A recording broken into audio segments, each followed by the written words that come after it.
अस्सलामुअलैकुम व्यूअर्स, कैसे हैं आप व्यूअर्स? आप देख रहे हैं बायोटॉनिक बाय हनीफ। कल हमने पढ़ा था एक्सक्रीशन इन एनिमल्स और आपको बताया था कि नाइट्रोजनस वेस्ट यानी एक्सक्रीटरी प्रोडक्ट्स कौन कौन से होते हैं और ऑर्गेनिज्म जो है उनको कैसे एलिमिनेट करेंगे। इनकी डिटेल आने वाले दिनों में भी होगी। एनीवेज, डिफरेंट हैबिटेट में एक्सक्रीटरी प्रोडक्ट्स की नेचर डिफरेंट होती है। हैबिटेट के मुताबिक नाइट्रोजनस वेस्ट या तो अमोनिया होंगे या यूरिया होंगे या होगा यूरिक एसिड। वो डिपेंड करता है कि ऑर्गेनिज्म किस तरह की हैबिटेट के अंदर रह रहा है। तो पहला जो एक्सक्रीटरी प्रोडक्ट है वो है अमोनिया। अमोनिया जो है आपको पता है कि बहुत टॉक्सिक गैस है, तो ये डिसॉल्व होगी वाटर में डिसॉल्व होके ये फिर एलिमिनेट कर दी जाएगी। एलिमिनेट होगी हाइपोटोनिक एनवायरनमेंट में। हाइपोटोनिक क्या मतलब इसका हुआ कि यानी वो एनवायरनमेंट जिसमें साल्ट्स की कंसंट्रेशन कम हो, वाटर की कंसंट्रेशन ज्यादा हो। तो अब जो NH3 है ये फिर ऐसी एनवायरनमेंट में एलिमिनेट होगी। तो ये एनवायरनमेंट कहां मिलेगी?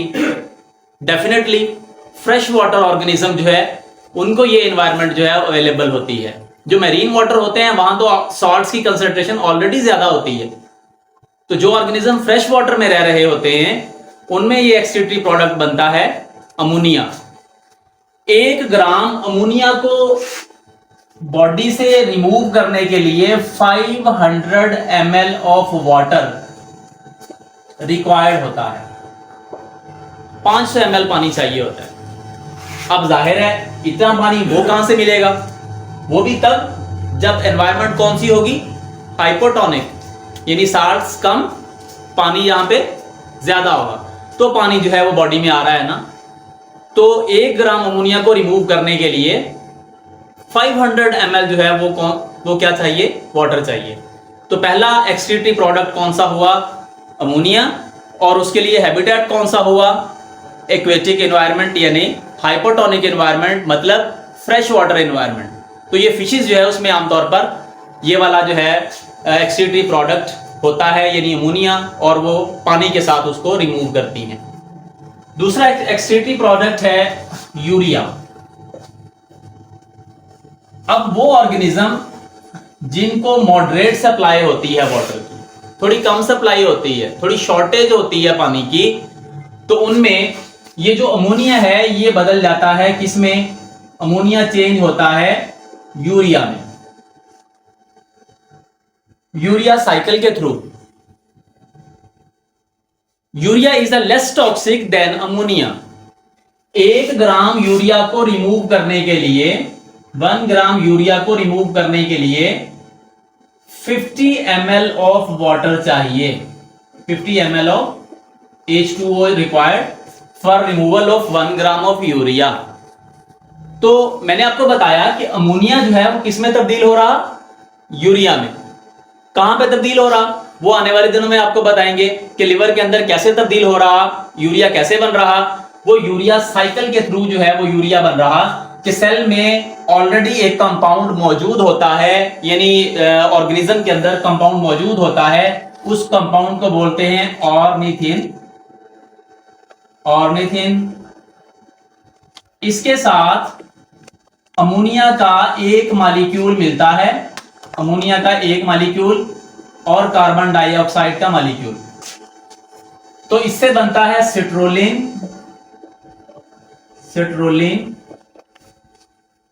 फिर उसके साथ अमोनिया का दूसरा मॉलिक्यूल, एक और मॉलिक्यूल जो है वो अमोनिया का वो मिलेगा, तो बनता है आर्जिनोसक्सीनेट।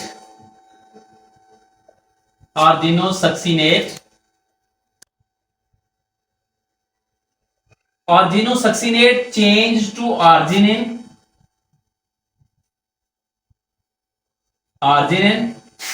आर्जिनिन जो है वो अगेन तब्दील हो जाता है ऑर्निथिन में in the presence of arginase enzyme. Arginase enzyme and after the removal of urea arginine is changed into ornithine once again। तो देखें अमोनिया जो है वो यूज होकर क्या बना रहा, यूरिया। आपको मैंने बताया कि यूरिया जो है वो comparative to ammonia less toxic है, कम खतरनाक होता है। बहरहाल यूरिया को रिमूव करने के लिए भी वाटर चाहिए और 50 ml ऑफ वाटर रिक्वायर्ड होगा यूरिया को रिमूव करने के लिए। यूरिया का अगर मैं आपको फॉर्मूला बताऊं तो यूरिया का फॉर्मूला होता है, इसको यूं भी लिख सकते हैं NH2 ट्वाइस CO, या C जो है इसमें सेंट्रल एटम है